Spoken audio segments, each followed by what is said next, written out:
This episode of Wanging On is brought to you by Drambuie. If you want to surprise your guests this party season, why not serve a round of Drambuie iced espressos? Yeah, this is 50-50 Drambuie and espresso served over ice, which is a perfect party surprise for every occasion.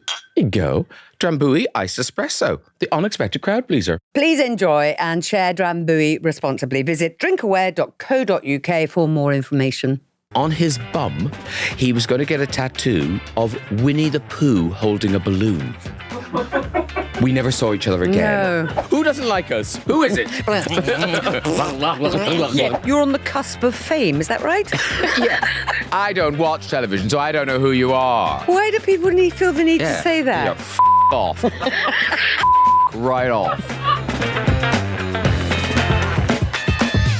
Hello, and a very warm welcome to Wanging On with me and my good friend Maria McCurlin. I should know your name by now. Yeah, you should really, but I don't mind. I'll answer to anything. It's a joy as ever to be with you to try and solve more problems for our wangers. And look around you, Graham. It's party season. Woohoo! I see diced peppers. Diced peppers. And what are those things called over there? They are mini pretzels, Maria. You know, I'm very partial. Well, they're clever because they're salty and then you drink more. Where you drink more, and also they're not terribly fattening, whereas peanuts, fattening. Are they? But there's some nutritional value in a peanut. Is there? There Protein. must be. Protein. Is there? Yeah. Oh, yes, as in peanut butter. What will you be serving at your party that I'm coming to? Well, the party you're coming to... Even though I haven't been invited. You will be. I'm not sure if we'll have a party. You don't want to? Well, new rugs. New rugs. Well, can you not take them up if they're rugs? That's what I was thinking. Yeah. But then that's so hard to do. Isn't What? it easier? Is it? Isn't it just easier not to have people over? Or not serve red wine, because white wine on a rug is fine. Champagne on a rug, even better. Yeah, no, champagne on a rug, white wine on a rug. But there's a couple of guests who insist on red wine, and it really grinds my why gears. don't you not have it? And then they can't insist. Well, because they know there's red wine in the house somewhere. Why? They're like truffle pigs. Yeah. They just sniff around till they find it. They're in the utility room behind the... I know there's some in here somewhere. I think lock it away, Graham. Lock away the red wine. Do you know what? Red wine people should be like the smokers, and they have to go outside to have their red wine and cigarettes. Yeah, but that does make it a bit like, oh, Graham must have new rugs. You don't want to draw attention to it. You just want to say red wine is antisocial. Yeah.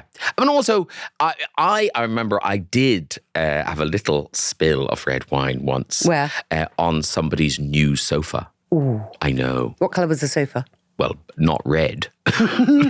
Was it a cream sofa? I mean, if it's a cream sofa, that makes it all the better. No, it was terrible. It was a very light coloured sofa. Oh, dear. Yes. I felt an impractical choice. Yeah. I felt they... Especially with friends like you. It was an accident waiting to happen. They didn't know me, really. I did that thing once when I'd done something and spilled some on the chair, on the cushion.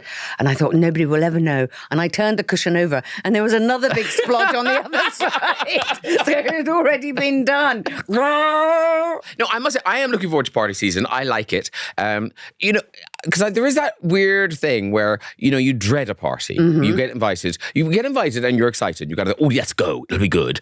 And then the day dawns, arrives. And you're like, oh, I don't want to go. But then you get there and they're usually fun. Yeah, this is true.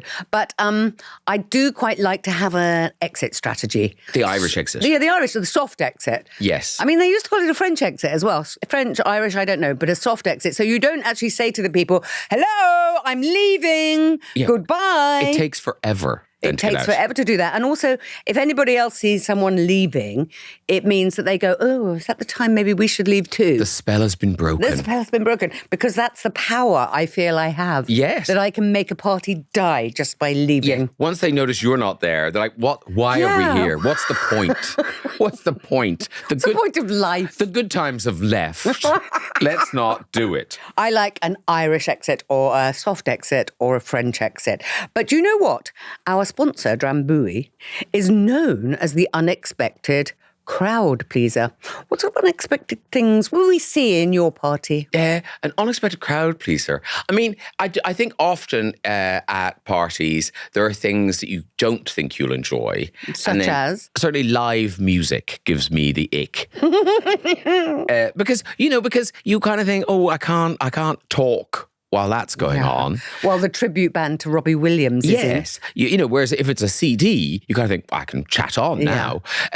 But then, here's the thing, the unexpected bit is I often really, really enjoy the live music there. Yeah. And also I think dancing to live music is great. It is different than dancing to CDs and stuff. Yeah, because I think the band pick up on that energy too, and it makes them kind of... We're all in the groove. But unexpected. I quite like it when, the groom and I've been to a wedding where the groom and the groom both had rehearsed a dance. Ooh. Yeah, that was kind of hot making, but ultimately, I suppose, quite sweet. Yes, I was at a wedding once when one of the grooms, who wasn't a singer, decided to serenade the thing, but with a slightly dicky mic, where there was a short in the wire. That would have given me so much joy to have witnessed that. I did nearly wet myself. Yeah. It was very, very funny. And were they wet? They had to be aware, but there was some sort of wedding planner running around trying to fix it. It's like, you can't fix it. It's the mic. It's not that end. It's that end. Yeah, rehearsals, guys, always have a rehearsal. Yes, we know because we've been in showbiz. Oh, showbiz! It's a long time. Well, please stick around. Bria and I will have a problem very shortly. Maria, the time has come. A dilemma, if you please. Yes, Graham. I will open my envelope forthwith.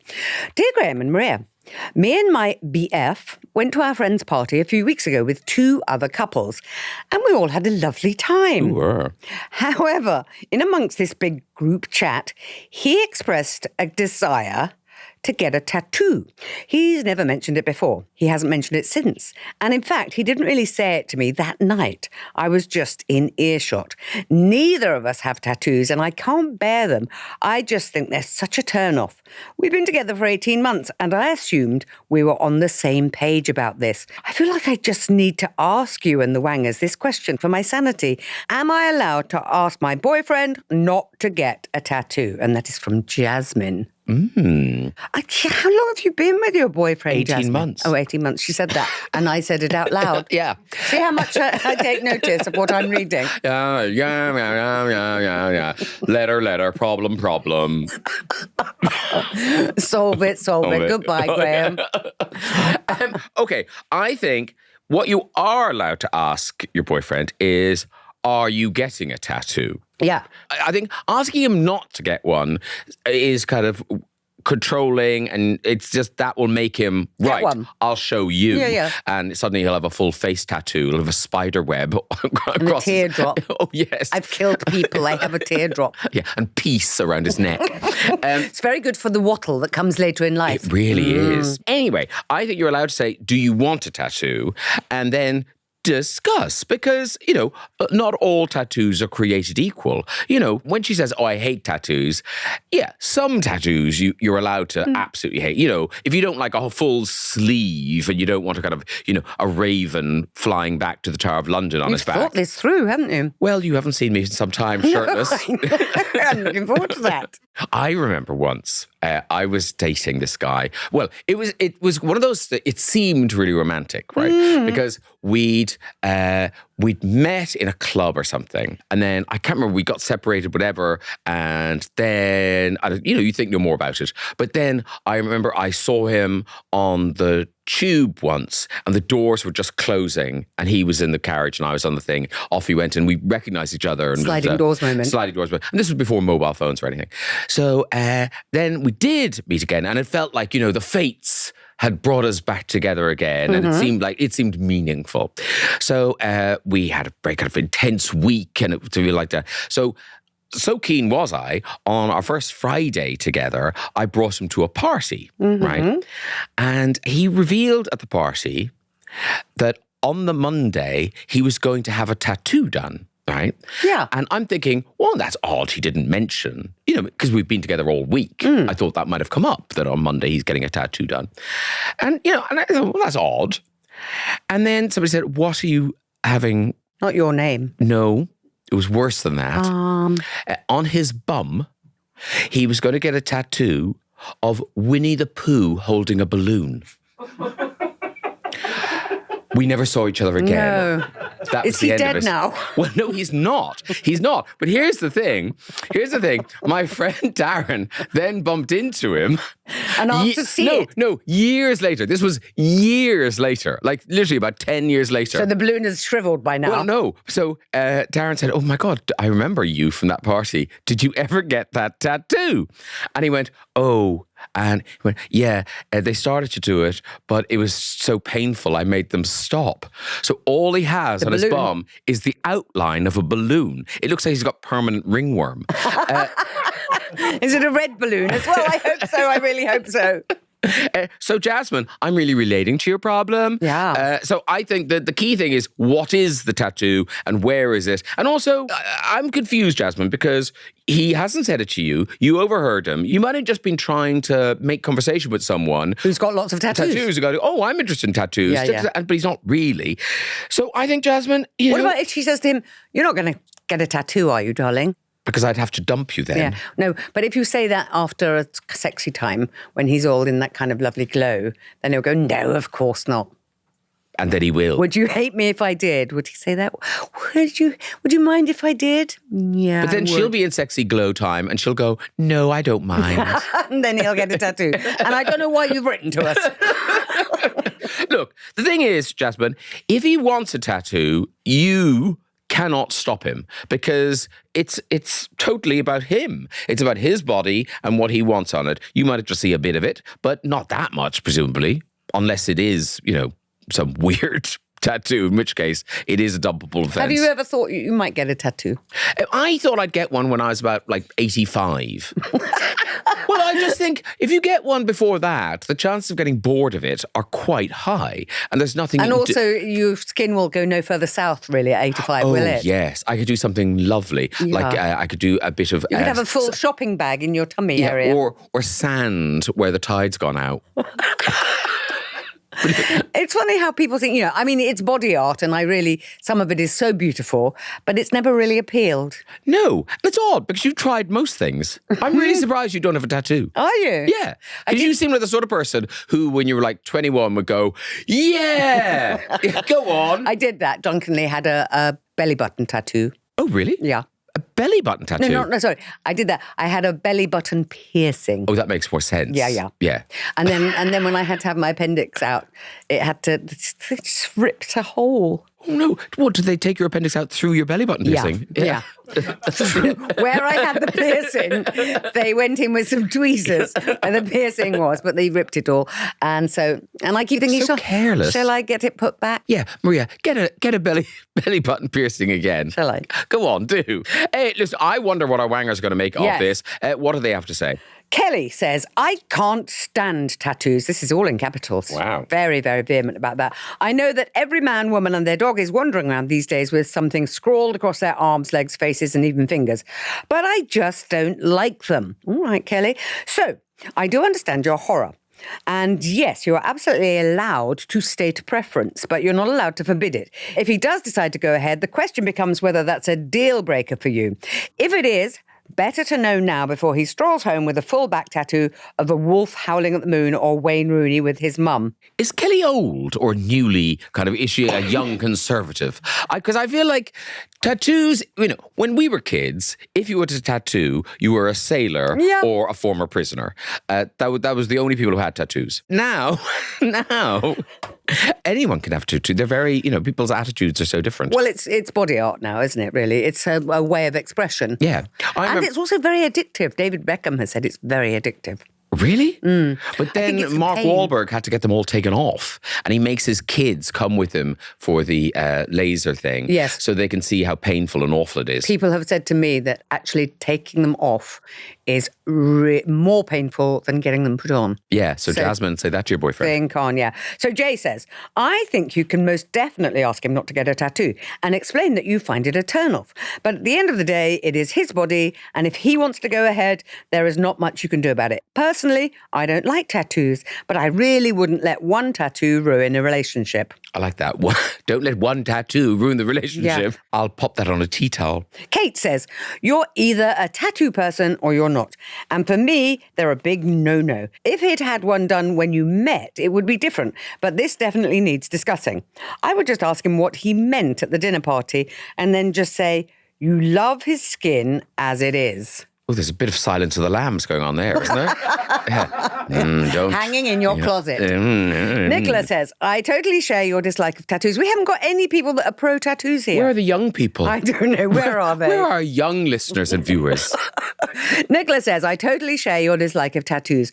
I too am really not a fan, but the little things really aren't important in the grand scheme of things. True. If the relationship goes a distance in time, believe me, there will be a million other things that will annoy you more than his tattoo. Good. For instance, I suggest listening to him eat. And then if you don't want to murder him during mealtimes, then he's definitely worth persevering with. Even with a Tweety bird or anchor on his bicep. Nicola sounds like she's been married a long time. Yes. Yeah. She's been through it. It's Jackie and Eleanor say, maybe he was just saying it to be one of the gang. Ask him what his plans are, then you can decide. If this guy is special, do not throw it all away because of a tattoo. In the grand scheme of things, we all need a bit of yin and yang. Very wise, Jackie and Eleanor. And of course, yin and yang tattoo, very popular. Yeah. Taking Jackie and Eleanor, two of them to say that. Yeah. Yin and yang. Yeah. Jasmine, whatever you decide to do let us know. And if he has the tattoo, send photos, please. Hey, this party's not done. Another dilemma's on the way. Maria, while we reach for that envelope, I might reach for some crudité.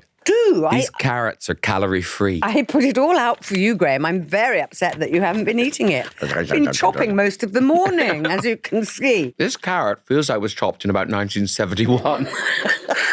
I think it came from prop storage. Is it actually a carrot?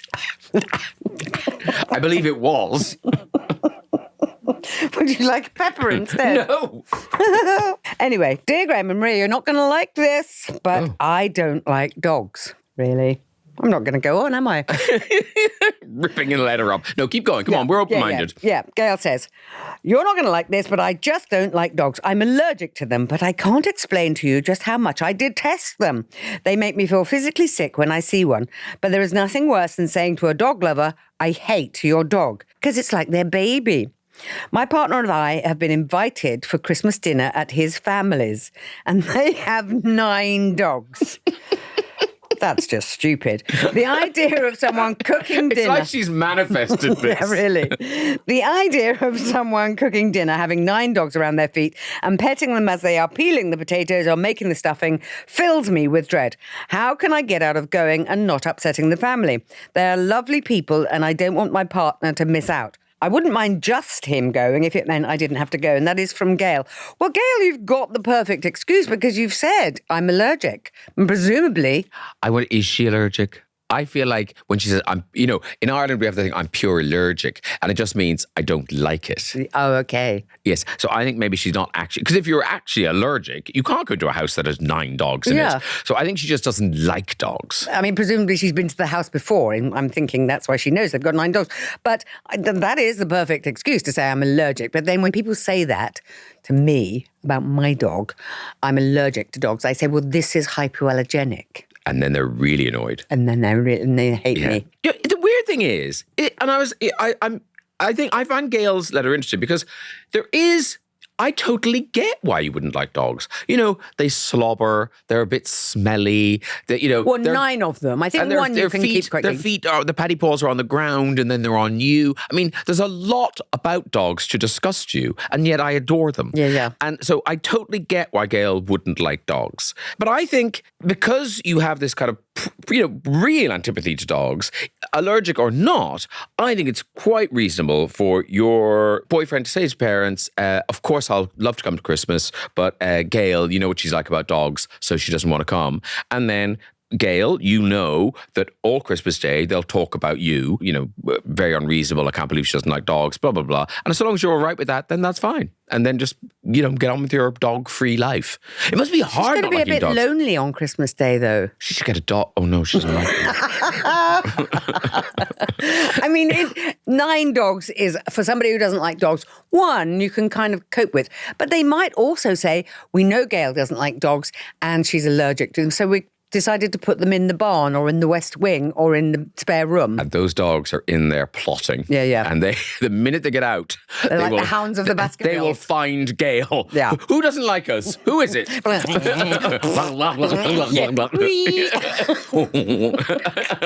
Very good dog impressions there. Humping Gail. Because I think sometimes you want someone to say, don't worry, I'll put the dog away. Have you ever put the dog away?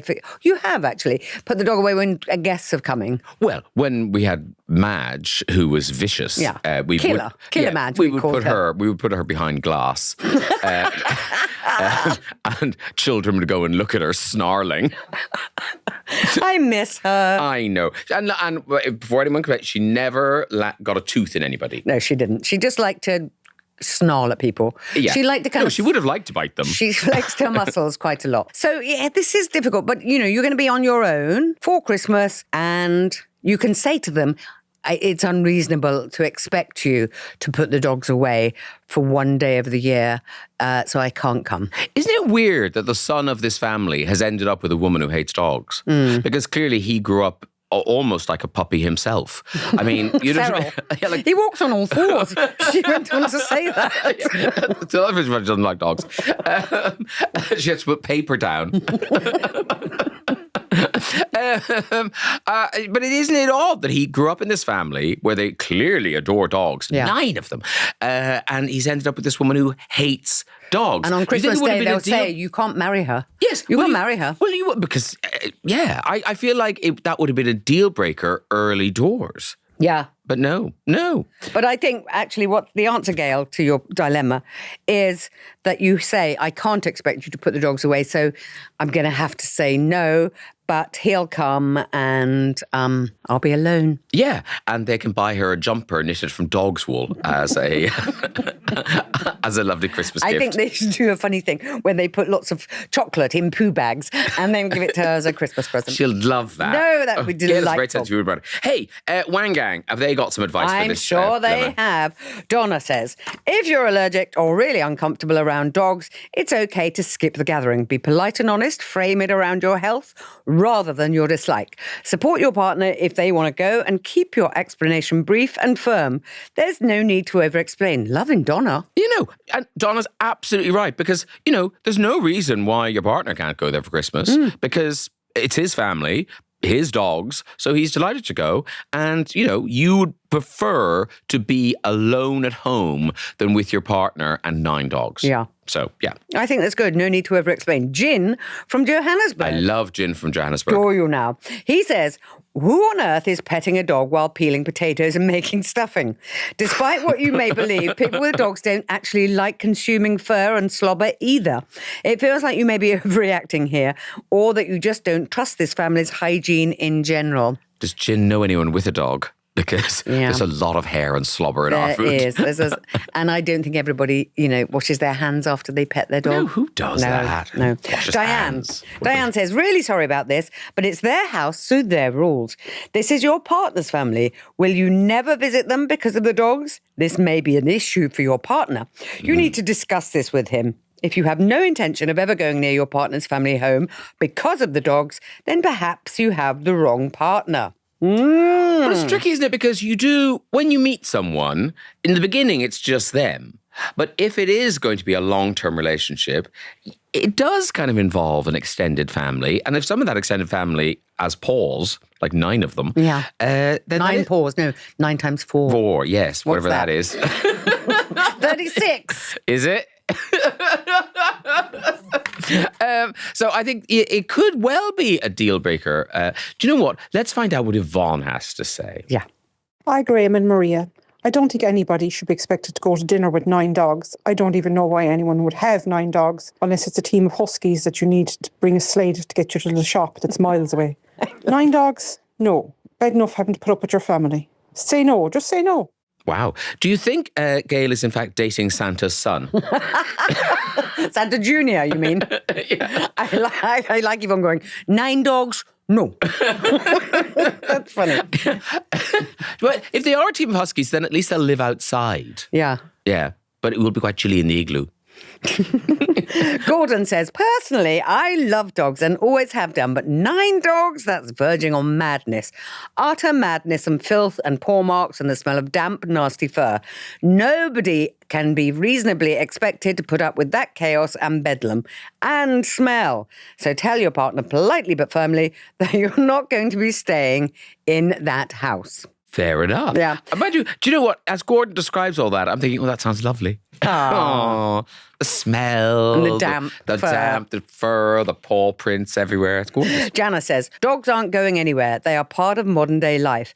Get a therapist who works with phobias to see if they can help address the root cause. Otherwise, you'll end up isolated from family and friends. I don't know if therapists are needed here. Do you, Graham? Well, it might help because, because there are so many, because I was thinking when Gail was saying about how much she hates dogs, I was thinking, how do you leave the house? Because there are dogs everywhere. You can't move for dogs. Lockdown meant that the dog population kind of tripled almost Really? overnight. Yeah. Wow. Everyone has dogs. Yeah. But also they don't, you can get through life without interacting with dogs. Dogs are generally on leads unless you like to sort of amble around the parks on your own looking like a nutter. Yeah, and I always feel people walking without a dog look crazy. I said, what are you doing? Why are you out? Where are you going? You're getting from what? A to B? What? No. But what are you going to pick up? Well, Gail, wherever in the world you are, good luck with your problem and thanks for sharing with us. This party is nearly over, but there is time for an Am I Weird? This one is courtesy of Rebecca. Oh, yes. Dear Graham and Maria, whenever I'm invited to a party, I can't help myself. I do a little research. By the time I walk through the door, I've Googled every other guest, scrolled through their LinkedIn, and maybe even had a peek at their Instagram. I like to know who I'll be meeting and what we might talk about, hobbies, holidays, even what their dogs look like. It makes me feel prepared, but my partner says it's a bit creepy and that normal people don't arrive at parties armed with someone's CV and recent holiday snaps. Am I weird? Yes. Oh, really? See, I do this a bit. What? Yeah, I do like to... It's a little like dinner parties. So if there's a party of sort of 6, you want to know who's there. Yeah. And also because if somebody tells you who's going, you kind of think, why are you telling me who's going? Because I would never ask who's going to be there. It's rude to ask who's going to be there. So I would never ask who's going to be there. But if somebody tells you, I'm having a small dinner with you and blah, blah, blah, and blah, blah, blah, and blah, blah, you think, am I supposed to know who blah, blah, blah, blah, blah are? Oh, and then you look them up. I look them up. And then I find out that, oh, yes, I used to date you. Or, yeah. No, I don't. And then you say, I can't go. Yeah. So if somebody says to you, yes, we're having dinner for 4, Sooty will be there and Sweet. And then you go home and you Google Yes, who I do. they are. Yeah. And their dietary requirements, things like that. Yeah. I mean, that kind of takes the joy out of spontaneity and meeting people for the first time saying, oh, I hate that question, what do you do? It's very lazy. But, by Googling them, you say, so how is the world of finance? No, I don't do that. So I what would never do you reveal do? that I Googled them. Oh, I see. So you still go through the motions of pretending you have no idea who they are. No, but sometimes if it's if it's someone like an author that you have never heard of or never read, you can go, oh, you just put your new book's Clever, out. How's it going? I like that it. kind of thing. Yeah. Then it is kind of useful. Yeah. Whereas, And then they say to you, yes, I do have a new book out. Can I come on your show and talk about it? and I go, I'm so sorry, I don't. I'm not in charge of the bookings. Yeah, and I've never heard of you. I had to actually Google you before I came in. And even then, it was slim pickings. One book, you say? Wikipedia? I don't think so. I think it's weird. Do you? I think if it's a big party, if she's Googling 20 people or upwards, then that is mad. But if it's a small gathering for dinner and there's 2 people that you're finding out about, but I do still feel it takes the joy out of putting your size 9s in your mouth, which you will undoubtedly do. And also, I think one of the problems is because if you're invited via paperless post, you can see who else is going, which I think is a kind of a modern thing. Whereas before, you'd never know who's going to a party. You just rock up and there they are. And whoever they are, they are. Because seeing who's going to be there makes you kind of go, Don't think I'll go. I don't like any of those people. Yeah. But also... Whereas it might be Yes. pleasant. I In fact, find- I can only yeah. just about open paperless posts, let alone see who's going. The other reason why I would sometimes go is that thing of people who are just on the cusp of being famous or in my consciousness. Yeah. Because you don't want to offend people. Because people do believe, once people get a little bit famous, they think that everyone should know knows who they them. are. And they start talking, the kind of, and I said to Robin, and you think, Robin who? I don't know what you're talking about. But they just assume you do know everything about their life. And yeah, it's that way, a bit of research helps. I like that thing where you can go to somebody at a dinner party. So you're on the cusp of fame, is that right? Yeah. Well, I get people coming up to me at things kind of, I don't watch television, so I don't know who you are. Why do people feel the need to say that? Yeah, off. Right off. Oh, that's clearly grinding your gears. Well, you just got to think, well, why bother crossing a room to tell me that? Because they want to make contact with you. I mean, it's the psychologist behind it is very easy I know. because they want to make difference. And I said to Graham, I went up to Graham Norton and I said, I've no idea who you are. Who are you? I don't watch television. He was furious. And then I hate myself because then I was forced to kill again. And I promised myself. You've got very good lawyers who cover it up every time, Graham. So I am saying, Rebecca, not weird, but you're saying. I'm saying weird. And that brings us to the end of this edition of Wanging On. Thanks to everyone who got in touch with the podcast. And if you'd like to share a dilemma with us, then email us. It's wangingon@listen.co.uk. Please note we are not experts on anything at all. And if you need genuine help with any of the problems we've discussed today, you should seek it out from the proper channels. There's a link to support services on our Instagram page. That's @WangingOn. And thank you very much to Drambuie for sponsoring this episode. Remember, if you want to create some great memories that are a little unexpected this party season, try serving up one of those Drambuie iced espressos. Cheers, Graham. Cheers, Maria. Wanging On with Graham and Maria is a Listen production.